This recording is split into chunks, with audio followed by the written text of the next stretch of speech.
the words of these books or the paragraphs or text of these books, so that we can continue a good habit of reading book and speaking loudly and speak clear and convey a message more clearly.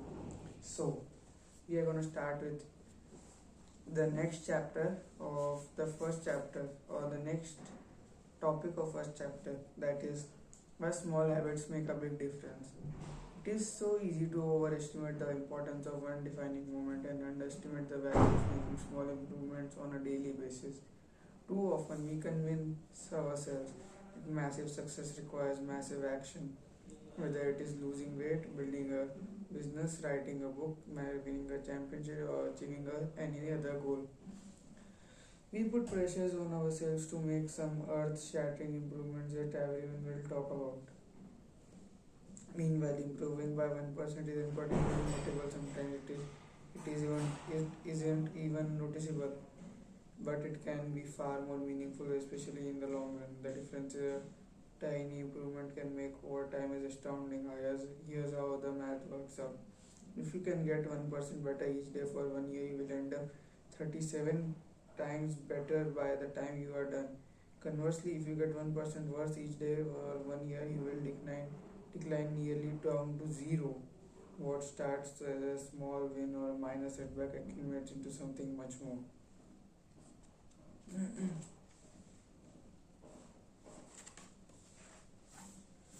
1% better every day, 1% to worse every day for 1 year, 1% better every day for 1 year. There's a significant there's a significant change or drastic amount of difference about the changes of being 1% better, 1% worse every day throughout the year. Here you can see the graph of this book.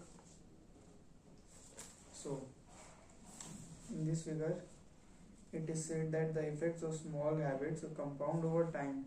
For example, if you can get just 1% better each day, you will end up with results that are nearly 37 times better after 1 year. So, habits. So let's continue. Habits are the compound interest of self-improvement. Habits are the compound interest of self-improvement. The same way that money multiplies through compound interest, the effects of your habits multiply as you repeat them. They seem to make little difference on any given day, and yet the impact they deliver over the months and years can be enormous. It is only when looking back to 5 or perhaps 10 years later that the value of good habits and the cost of bad ones strikingly apparent. Become strikingly apparent. This can be difficult. This can be a difficult concept to appreciate in daily life. We often dismiss small changes because they don't seem to matter very much in the moment. If you save a little money now, you are still not a millionaire.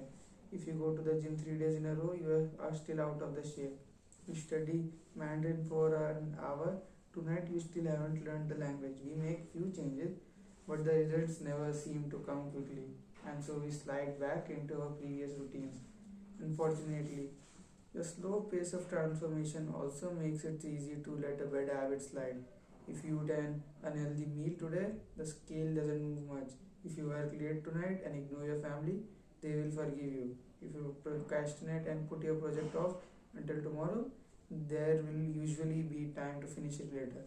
A single decision is easy to dismiss, but when we repeat 1% errors day after day by replicating poor decisions, duplicating tiny mistakes, and rationalizing little excuses, our small choices compound into toxic results.